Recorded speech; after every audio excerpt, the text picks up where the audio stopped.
David Hess right here on set. And David, let's talk a little bit about the fact that you pitched back-to-back games against Toronto. A big advantage for you?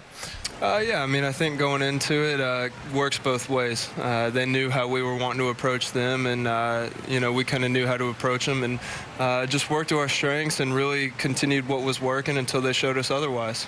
David, I really want to know what the change has been. I know that you started off pretty well. I mean, I love the way you pitched early on. It wasn't as good as you're pitching right now, but then you go through a stretch where it looked like you just totally lost all your confidence whatsoever, and you were struggling, give me the ball, flying all over the place. And then all of a sudden, I never thought this would happen. I'll admit it. I'll say, it's okay, I hope we can finish out the season and then make some improvements for next year. But what the heck, all of a sudden you turned it around 360 degrees, and it's pretty awesome what we're seeing right now. Yeah, I mean, you got to give credit where credit's due, and our coaching staff did a great job really kind of coming in and seizing that opportunity and saying, hey, we know you're capable of a lot more than you're showing right now, so let's get to the bottom of this. So we got to spend some time together and kind of dig into the details of everything, kind of what was leading to the struggles on the mound more than anything. And so really we just kind of came to the conclusion that I was just moving too fast. There were a couple mechanical things that we kind of addressed and tested out, and it's been really good so far. And so, I'm really thankful for them coming in and working with me the way that they have. Roger McDowell, the veteran guys, Buck, it means a lot that they've spent that time. Two things. I jumped out of my seat when I saw early on when you threw the center fielder, that fastball down and away. But then what really made me jump out of the seat was this curveball that you're looking at right there. That one to smoke on the outside corner where you took a little bit off it and hit the glove perfectly. Yeah. Where did that come from all of a sudden? I mean, that was a big spot in the game. There was a runner on third base. Really just trying to get him out and keep him from getting a fly ball to get that run in. And so, just trying to execute pitches as best as we can. Going out there and recognizing the situation that we were in and understanding what he was trying to do in that scenario. Caleb did a great job through that sequence to Smoke, and we kept him in check pretty well in that game. And, you did. So, I mean, all in all, the simple answer is making quality pitches, but obviously there's a little bit more that goes into it. I know, I didn't see that all season long. I'm looking for it on the outside corner, and all of a sudden there it was. I'm going, wow, he's got it.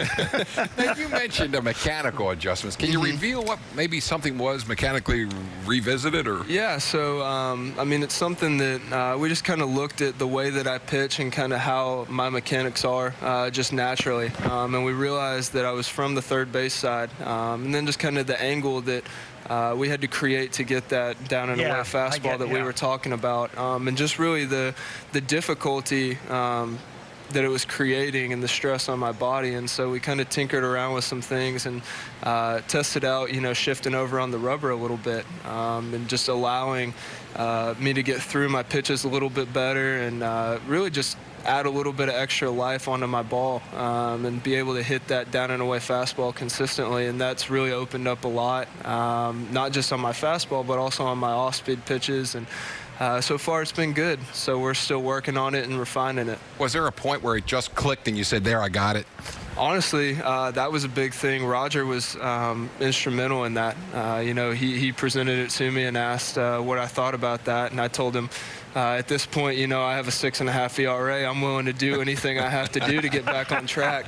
And so, yeah, exactly. And so, we've really worked a lot on it, and having guys like Cobb and Cashner, and I know I've mentioned that many times, but those guys have been a really, really big help just in learning how to pitch out there, but also how to control what's going on in a physical and mental preparation aspect. You don't seem to be intimidated by any major league team that I've seen you go out and pitch against right now. It's just, but the tempo of your delivery has changed so much. So it's like you're nice and easy and nice and relaxed and everything. And really what it's all about is making pitches. And I think you're starting to understand that. Absolutely. I mean, there's some teams, obviously, that are really, really good. I mean, that's going to be year in and year out, especially in this division. And so to pitch in the American League East, you can't go out scared. And so I think with that mechanical change, with the kind of mindset aspect of everything and focusing on one pitch at a time, I think that's really been big because